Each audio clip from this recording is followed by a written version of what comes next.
Hi, Randy here. Welcome back. Let's talk about calories, carbohydrates, proteins, and fats. Back in the late 50s, scientists came to the conclusion that a pound consists of about 3,500 calories. There's now research out there that says that's not exactly right, and it gets kind of complicated when you try to research and get into it. So it's simple. We'll roll with this for our purposes. Some people, including myself, concluded that if you cut 500 calories a day from your diet, you can lose a pound a week. Problem is, weight loss cannot be boiled down to a linear equation. It's more complicated than that. A calorie is simply a unit of energy that our food provides. We need them to get through our day.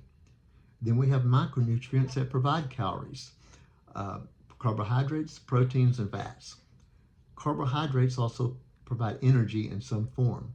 Simple carbs convert to sugar quickly in you and cause glucose spikes if you're diabetic.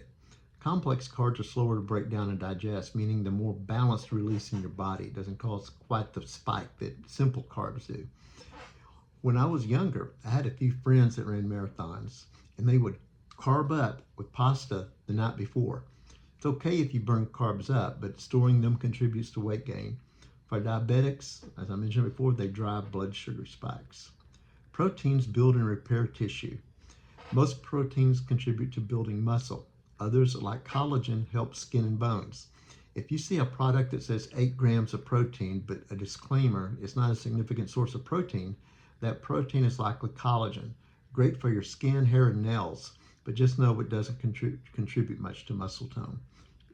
Fats, not the bad boys they were made out to be years back, like growing up in the 70s. Monosaturated, polyunsaturated, and saturated fats in the right amounts are important for good health. It's those trans fats, it's a dirty word here. While some small amounts of trans fats occur naturally occurring in some foods, higher concentrations can be found in ultra-processed and fried foods, even though the FDA banned adding trans fats to food in 2021. More about that in future talks. I'm assuming one reason you're here is you want to lose weight. It may be 20 pounds, 200 pounds, something in between, or maybe something more. It's doable. For me, I did it without starving myself, without weight loss shots, without medicine, without special drinks or bariatric surgery. No magic dust either. I just planned my diet, checked my results, and constantly made changes with new information as I learned it. Exercise also helped with my weight loss.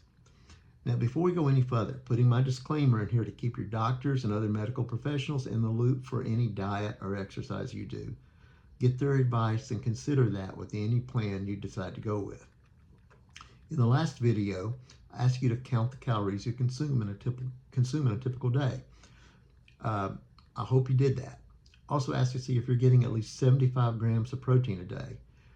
If you're in your mid-60s and sedentary, that's a minimum amount of protein you need. If you're active, you need more than 75 grams of protein, especially if you're working on building muscle.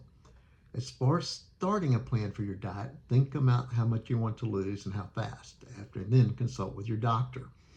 1 to 2 pounds a week are considered pretty safe. Now, every pound you want to lose per week, reduce your diet by 500 calories a day.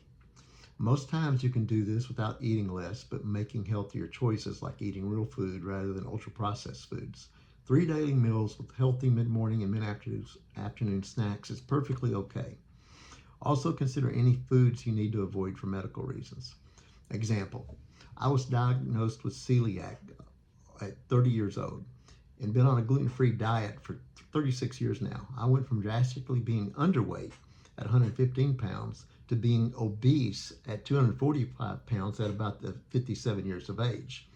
You can eat good or bad on a gluten-free diet. I ate bad. Gradually over the years, I got some of my mobility back from some knee issues I had and a couple of bouts of COVID. And I was at 205 pounds a little over a year ago when I was diagnosed with diabetes. That's still obese for my height. So my ground rules for my diet was clear. Number 1, stay gluten-free, non-negotiable there. That's for medical reasons. And 2, avoid food that causes high spikes in my blood sugar from my diabetes. And then cut calories by 1,000 a day. I was eating a lot of junk stuff, so this was pretty easy to do really if I ate good food. And get more protein. At first I focused on lean meats And I later changed some as I learned more. And like I say, this plan was not hard for me to come up with, as these goals and my medical conditions were not mutually exclusive. Uh, they work together pretty well. For some of you, I recognize that may be harder. Another important point, you want to get enough calories to get through your day and do the task you need to do. Don't be dragging on the job because you're not getting the calories you need. So, if you've not figured out a plan for your diet, some easy things to cut back on and ease into it. Sugary drinks and colas. Instead, choose water, unsweet tea, coffee with no sugar. Cut out diet drinks. The artificial sweeteners are just as bad for you as sugar. Energy drinks, not good for you. Fries, chips, candy bars, energy bars, all bad for you. And then other highly processed foods. Replace those with healthy foods. Now you have some basics for you to think about to start developing your diet. More on specific types of diets in a later talk. Next video, we're going to talk about measuring progress and dealing with adjustments. Hope to see you then.